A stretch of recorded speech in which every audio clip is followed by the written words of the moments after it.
deviant or whatever. He has a So puppet. yeah, we're going to watch Jordan Peterson. He's kind of a wheeler dealer too. Wheeler dealer. Remember, I showed you that mask that was glaring at Pinocchio when he got his voice.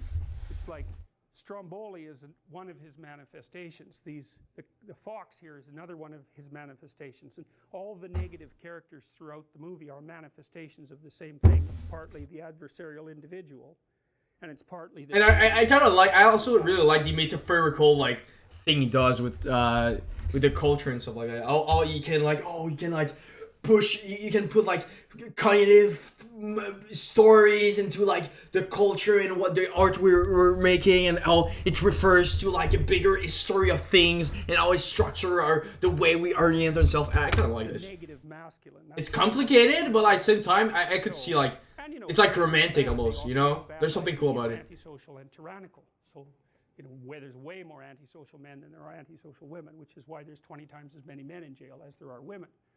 So each gender, let's say each sex, has its own characteristic pathologies. And there are some antisocial women, and there are some high neuroticism guys who are. And I think maybe it's because of my like, I'm so in social science and sociology, but like how much I could also say that this old thing about hierarchy is also like how you see the human self. How much does he really think biology is like a good motivator? It's like I know my bias. I know I'm more like the environment and the structural social structure makes you more than the biology. Like maybe for Peterson, it's like there's way more like, how much your temperament and your just the hormones you have, whatever. Or some guys who are really agreeable as well. So, but they're. We go back to when we was talking about girls and boys. Of course, there's like difference. But like for him, I feel like it's more biology oriented, It's like, no, there's a basis for like why they're more anti-socials. So anyways, which is like interesting to like just, it's like, okay, he's seeing the human mind through that lens. Okay, cool.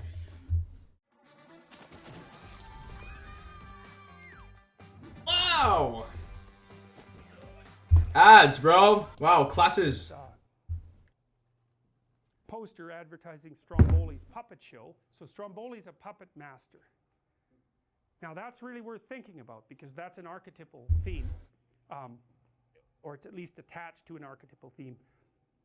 Something's behind the scenes pulling the strings, and everybody always wonders what that is, right? What's actually going on? What's actually going on with Trump? Who's actually in control? Is it Putin? I mean, that's the fantasies of the left. It's Putin. It's like, well, the question always is, what's going on behind the scene? Right? And the question is, that's the case certainly on the political landscape. And that's the thing, how much you can really guide a political takes upon something that goes for clinical practice. I agree. There's like value to it. But like, how much can you really base all a political belief upon, those things we talk about how the human interacts. Interpersonal relation. I feel I need to like be clearer about how like the methodology of like a process of thinking, but what are you really? Make no sense. Everyone's always wondering that. Right? I'm not even listening. I need to. The question always is, what's going on behind the scene, right? And the question is, that's the case certainly on the political landscape, business landscape, interpersonal relation. What are you really up to? Everyone's always wondering that, right? That's why they're watching your eyes, because your eyes point at things, and they can infer what you're interested in and what you're up to by looking at what you look at. Yeah. And that's why your eyes have whites, is so that we can see where you're pointing them. Ooh, really? And so. Really? The white of my eyes is social like oriented. Eyes couldn't be reliably That's kind of cool. Were either killed or didn't mate. It's a big deal for us to see where people's eyes We're so social. And so we're always watching each other's eyes constantly. What are you up to? What are you up to? What are you looking at? What do you want? And I want to know, because if I know what you want, I can predict how you're going to behave. And that also means I can cooperate with you, or I can compete with you, or I can lie to you. The eyes. All the information. All the information is the eyes. Facial display, right? Because that's also an indicator of the eyes, but motivation and emotion. And so we're like our eyes are so good at that for you guys sitting there in the back, I can tell if you're looking at my eyes or at my chin. And the deviation in your eyes is so tiny that it's a kind of miracle that we're capable of making that perceptual observation. It's really important to us. So, and we have really good eyes. So that's another thing about us. So. Okay, then another thing, I know it's not like from his class or whatever, but like how much do you think that because humans are so good at just social landscape, that's why we could like map the social skills to other things in the environment? Like does the human, we're just like super good at socializing, and because we're super good at socializing and the skills they necessitate, we could just use those skills elsewhere. You know, we can like find a way to use the social skills into a non-social context. And that's non-social context helping us shape the environment and like do more stuff than just socializing like the animals do. You know? Like the monkey, I don't think they can use their social skills to find better bananas or whatever. You know what I mean?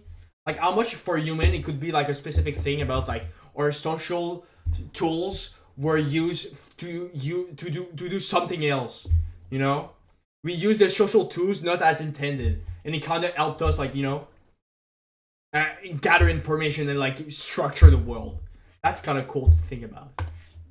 What's going on behind the scenes? Well, if you look at Stromboli, you might be thinking, it's not clear he's someone you'd want to have pulling your strings. Like there's a little bit of forced enthusiasm, let's say, there, and he's just not a very savory looking character.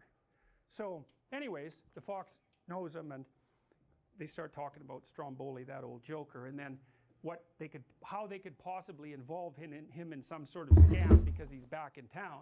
And then they see the puppet, and the fox does his equivalent of thinking, which is, you know, pretty sad and nasty, but that's what he does.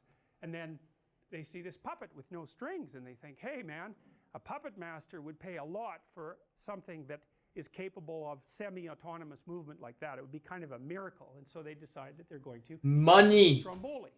And so they grab him, and he's got an apple to take to the teacher, which I think it's the cat promptly eats.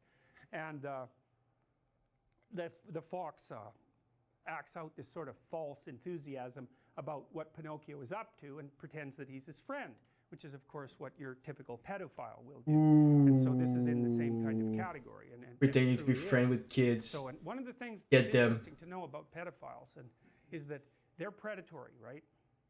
And so they don't go after kids that are assertive and likely to be noisy. They watch. And they watch to see if they can find a kid who's defeated, and that's good enough. Who's defeated, and who's going to need a friend, and who's not going to object. And so when they check out, these are the ones who do the stranger abductions, which are, by the way, extraordinarily rare. They look for a victim type. They look for a kid who's going to be easy to take down. And so, you know, that's one thing you don't want. So you might think, well, one of the things that was really big, and it's probably even worse now, when I was a parent of young children, was to teach your kids how to be afraid of strangers. It's like, no, wrong. That is not what you teach them, because all you do is teach them then to be timid and fearful, and the real predatory types, they're pretty much thrilled about that, because you'll also make them sheltered and naive. You know, so that isn't, you make your kids courageous and you get their damn eyes open, and that's the best thing you can do to protect them against people who are truly dangerous. So none of that terrifying. Don't want to, like, okay, that's it's not a good idea. Anyways, that's interesting. Fox befriends the puppet, and then they come up with this evil scheme to get him off to Stromboli, the puppet master, and away they go. And they sing a little song about being an actor's life for me. And this took me a long time. Bro, now I'm focused on my hair. Oh, it's so dumb. It's so dumb. That's a thing with like life, okay? It's like you want to focus on something, like something else going to come in, and then because of it, you're not focused anymore. That's the worst thing, okay? Like, oh my god, look at me. A way to be an actor. I can't even focus now. I want to watch fucking class. Okay, I give up. I give up. It's a rough time in this movie. It's like, it's a Hollywood movie, you know. It's acting, obviously. The voiceovers and all that are acting. what is this thing about being an actor? And then I thought, oh, I get it. I see what's going on. They sing to Pinocchio about the delights of unearned celebrity.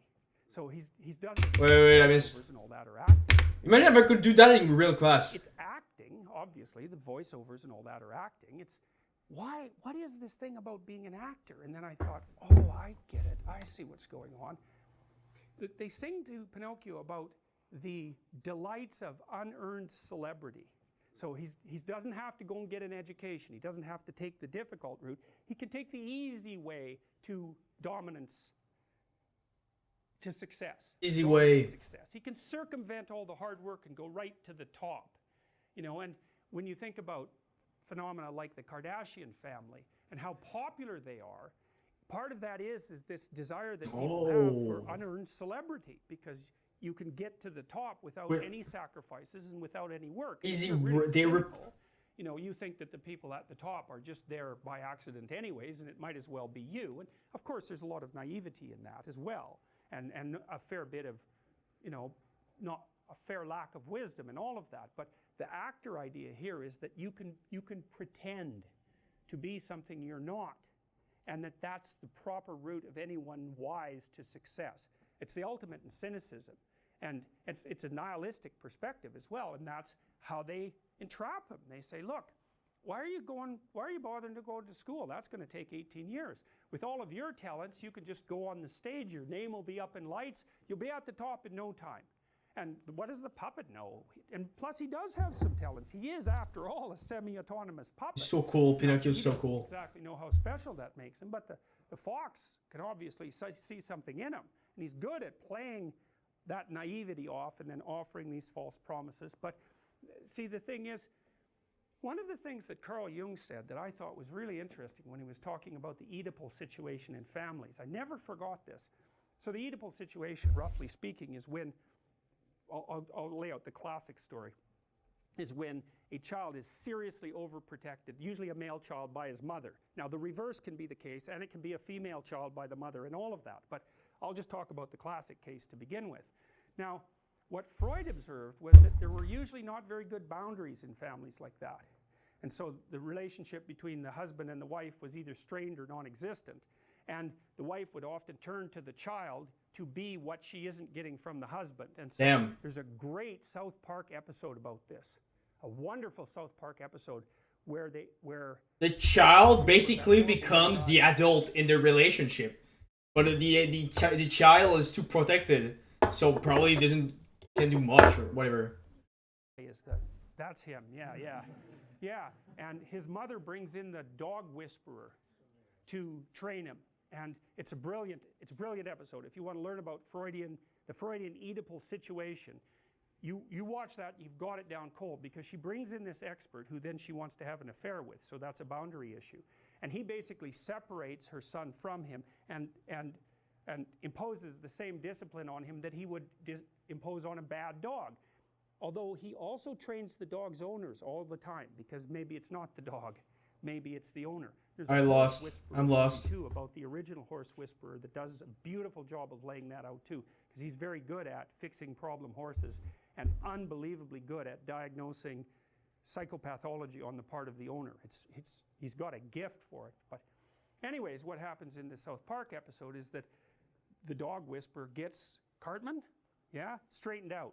And he starts like dressing properly and doing his homework, and the mother is pursuing an affair with the dog whisperer, but he's professional. He keeps his distance, like he keeps boundaries around him. And then he leaves, and then the first thing that she does when he leaves is bribe Cartman basically out of doing his homework so that he can accompany her to, I don't know, a fast food restaurant or something like that. And so the reason she does that is because she's lonesome and doesn't have anybody else around, and you know, maybe she's also deeply, deeply, deeply terrified that if she helps that boy grow up, he will leave and she'll have nothing. You know, and so mothers who don't have something, say, outside their infants, not merely their children, are more likely to fall into that. And it's no wonder, you know, you got to think that through. And lots of women most women really fall in love with their babies, you know. And so even if they start growing into larger children, that can be threatening, because, well, when the when the child turns into when the infant turns into a toddler, the infant is dead. The toddler is there now. And you can radically interfere with that process. That happens all the time, all the time. That's the classic Freudian Oedipal nightmare. And that episode is brilliant. It's bloody brilliant. It just nails it. And well, are we still using Freud? Is he still like, I don't know, man. In my class, we don't. Oh, anyways. Melody class, and watch Crumb, the documentary Crumb, and that's another staggering exposition of exactly that kind of pathology. Anyways. It's one type of relationship. We don't want to apply to everything, but it is explained well one kind of. One of the things puts it in perspective. So I knew this guy once who had a mother who basically was trying that trick, and she was very smart and had lots of tricks up her sleeves, and there's just no way he was going to go for it. He rebelled at every possible moment, and he basically became, I would say, somewhat hyper-masculine in response, which is an interesting lesson with regards to the hypermasculinity that boys often develop if they're raised by single mothers, because they tend to go one of two ways. And he just fought her at every step of the way, and it didn't happen. But one of the things Jung said, which I loved, and you can really see this in the Crumb documentary, is that the Oedipal mother basically entices the child, says, look, here's the deal. You don't have to do anything, but you don't get to leave. But if you don't leave and you don't do these difficult things, then I'll take care of you. And the child has a choice all the way along there. I mean, obviously, he's outclassed in some sense, but it's not as obvious as you'd think. Little kids are tough, and they make decisions all the time. And so Jung thought about it more as a conspiracy than as something imposed on the child by the mother. And I really like, it's actually a conspiracy between mother, father, and child, actually. And I think that's a good way of looking at it, even though it's really rough, because, well, should you hold the child responsible? Well, yes. Okay, so we go back to Pinocchio. So the main thing is like, oh, people are like they love the easy route out, and the difficult route that is more like real. Doesn't really like, when you're naive, you're going to believe the easy route can work, and that it can be like a parallel with a parent-child relationship. And how the mother can be overprotective over the child and never like is able to like do anything hard or whatever.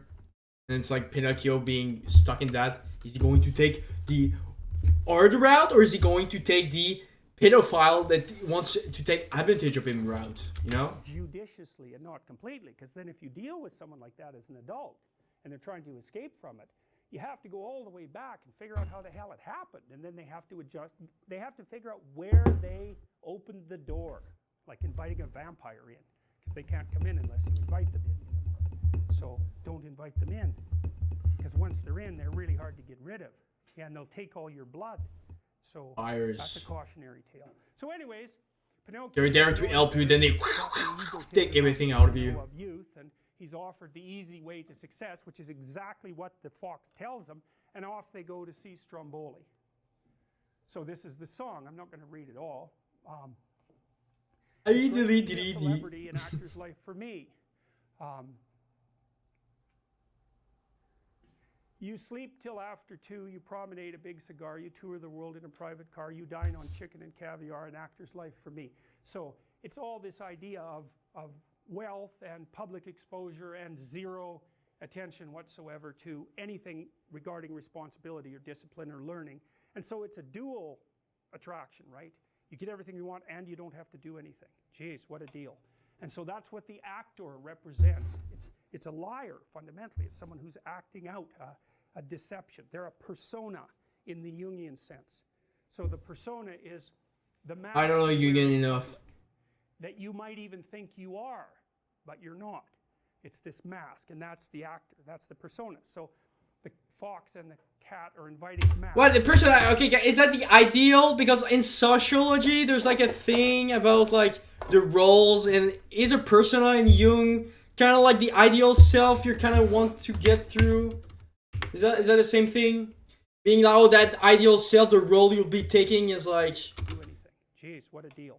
And so that's what the actor... Yeah, you represent like an ideal that's not really like based upon reality or whatever. Represents. It's a liar, fundamentally. It's someone who's acting out a deception. Yeah, a role, but it's a deception. You know, it's like, oh, you have an ideal self, but it's like kind of a deception because like that Persona role is. in the Jungian sense. So the persona is the mask you wear in public that you might even think you are, but you're not. It's this mask, and that's the actor. That's the persona. Oh, it's just believing you're something you're not. I think. So the fox and the cat are inviting the. Oh, okay. So become that ideal that's like not based upon reality. That's going to be the easiest way to go to your route. Here we go. The puppet to only become a persona. To get famous, you need to get that persona, that delusional persona. And that's see, for Jung, you start as a persona, and then when you start to investigate the parts of you that don't really fit in that persona, that would be the shadow. Then you start understanding who you really are, and that's shocking, because the persona contains everything, roughly speaking, that you think is good, and maybe even that you're immediately. It's like your ideal self. You're like, you think you're that ideal self, but like if you start looking really at who you are, that ideal self is really not ideal. It's like, and that's where probably like Jung was talking about the shadow guy. Thinks is good, and then the shadow right thing is good, because the persona contains everything, roughly speaking, that you think. So it's like, basically that's the guy, and that's what he is.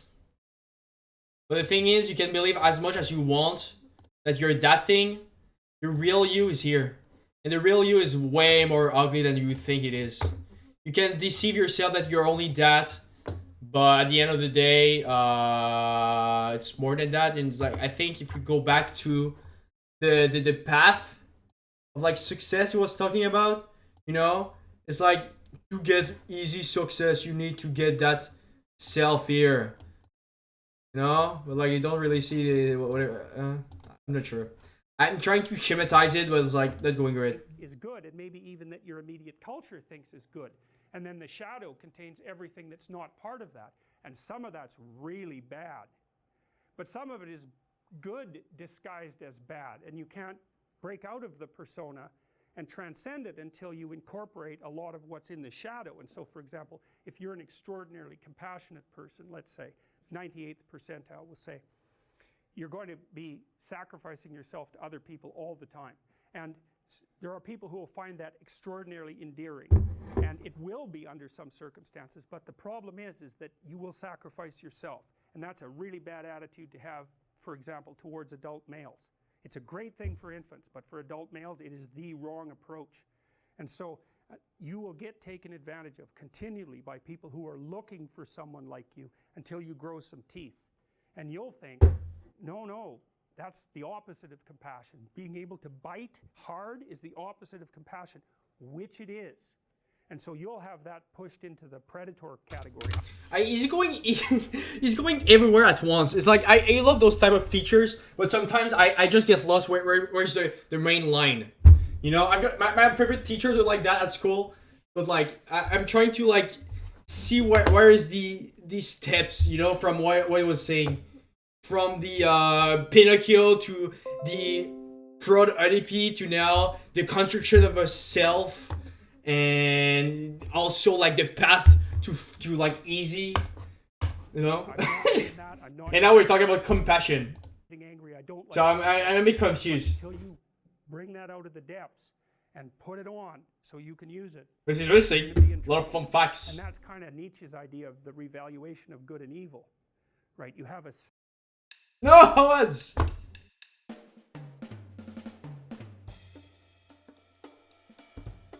sense of what's good and a sense of what isn't with your conscience, but it's not very smart. It's got things in the wrong boxes. And a lot of the things that even nature itself, a lot of the things that you accept as untrammeled goods, like compassion, let's say, have a very dark side, first of all, and second, are not enough to get. Are we talking still about like the naivety of Pinocchio here? It's like he's trying to explain how naivety constructs a sense of self or like whatever reality that orients you. And that's where, again, the good and bad of Nietzsche comes in. It's like a naivety of like not knowing what is good and what is bad. you need the opposite virtues too. And so you have to develop them. And so you get outside the persona to do that. But anyways. And like the path to go to more. Okay, I see what. Okay, yeah, I understood. So basically, you really want to get out of your little bubble, whatever. You want to expand yourself, even if it's in the ugly part of you. That's how you grow as a person. If you get stuck here, it can be really endearing, but at the same time, it's like the way to stay like kind of dumb and like taken advantage of, or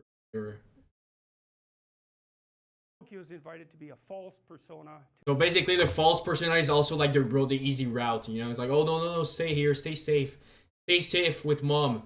Don't go out in the adventure of life. An eye, you know, talking about eyes that give like a lot of information. That's an eye. I can just like take that and like pull it. They're so creepy. But we have two eyes. To take the gains of celebrity without having to do anything to be educated. He's just going to go right to the top from right where he is. And you know, people are kind of fascinated by that idea. That's why you watch America's Got Talent or The X Factor, which are shows I actually love, by the way. You never see narcissism in its purer forms than you see it when you watch people who display an absolute lack of talent and become homicidal when someone dares point it out, right? Accusatory and homicidal instantly. It's really something. And then now and then you do see one of these people who's so introverted and so out of society and have this unbelievable gift, which is also something really remarkable to see. And it's no wonder those things are so popular. They're psychologically extraordinarily interesting. So, okay, so that's the actor, first of Pinocchio's temptations. And of course it's the first one because he's entering the social world. And the temptation in the social world is to be exactly what other people want you to be. And the thing that's cool about that is what you should be doing, right? When you go out in your peers, you should be not subjugating your individuality to your peers, because that's not exactly right. That's kind of based on an inhibition model. You know, you've got aggression, you've got bad habits, they have to be inhibited. You learn that by interacting with your peers. It's not the right model. Piaget, that's a Freudian model. Piaget was correct about that. He basically pointed out that what should happen is, let's say with your aggression, and hopefully you have some, is that it gets socialized. And so you learn how to play games, but you don't drop your drive to win. You integrate that in the games. And so you try to win, you try to play hard, but if you're defeated or you hit something negative, you don't respond negatively. And you can keep that all bounded within being a good player, a fair player. And that means what's happened is you've learned how to play a game or a set of games that also includes the darker parts of you, and they actually become part of your force of character. It's way better if you can pull that off. And that's what you definitely want to do as an adult. Like, all you people are going to have to learn to negotiate on your own behalf. And that's really hard. It means that you have to know what you want. You have to be able to communicate it. And you have to be able to say no. And to say no, you have to be built on a solid foundation. You have to have options. So you got to remember that as you go through your life. Is like, if you don't have options, you can't negotiate with someone. And if you're not willing to use them, they win, period. Because if you're asking your boss for more money... That's kind of nihilistic to see that way, though. No? Because he doesn't have any spare money lying around that he can just give to you. And lots of other people are asking. So some of that's zero-sum stuff, you know. Not all of it, because often you cooperate with people and the whole pot can grow. But some of it's zero-sum. And so you better have a case made. It's like, here's how much money I should have, here's why. Here's the benefit to you that will accrue if you do it. Here's the consequences that you don't. They're actually real. They will cost you, and I will do them. It's like, then you can negotiate. And you don't do that rudely. But those arguments, you better have them in order. Like, so for example, if you're going to negotiate for a raise or a status shift, you better have your resume at hand, all polished up, and know where else you're going to look for a job, and you better be able to get one. Because otherwise you're weak, and you will not win the negotiation. And if you're too agreeable, so you're conflict avoidant, you will make less money across time. That's already been well established. And that's because you don't have teeth, not enough. And so in the little micro contests that you're going to have every day, you're going to incrementally lose to people who are more aggressive, who have bigger teams. It's such a way though to see life, you know. It's like at the same time you don't want to be like scared of people, but at the same time it's acknowledging how people are all animals, kinda, you know. And like that, there's the only way to go forward. It's like to be that type of ideal human, you know. I don't know how to say it. It's like there's only, how can I say it? I don't know how to say it. There's just something kind of like picking me about how he sees the let's say the human nature and how to orient yourself through it. You know, which I think it's really interesting. It's really interesting, but like there's just something about how we see human nature. There's like and how you vehicle yourself in it. That's like there's something missing. You know, it's like I understand the bad side, but like there's something like missing. I don't know what to say. Happens. So don't let that happen. Like he offers one strategy, but like that strategy is like really like there's like one way to go, kind of like I know you like there's a lot of set of play, but at the same time there's only one way to transcend yourself into that set of plays. Do that make sense? You place yourself so you can negotiate, because otherwise you're just a facade, and in a real battle a facade is just torn down right away. So there's like a real like, oh, it's winning or losing in life. There's no like just doing. It's just you win or you lose. You're good or you're bad. You know, it's like again like something with that. The fucking eyes. Look at the eyes. So many information. Yes. Well, anyways, it's yeah. Well, the cricket, he's supposed to be helping the puppet out, but he overslept. It's like... Oh, again, ads. Fuck. Quand ce sera fini, il ne restera plus rien sur quoi régner. Ads, please. Let me watch your class. Thank you. That's just another indication that he's not everything he could be yet. And that's really... that took me a long time to puzzle out with regards to interpreting this movie. I could not figure out. All right, I told you this. If the bug is the person who opens the hero narrative... Femboy Casey! Yes, I am a femboy here, okay? I'm watching Jordan Peterson. What's your thoughts on Jordan Peterson? You know, that's why I've got the incel core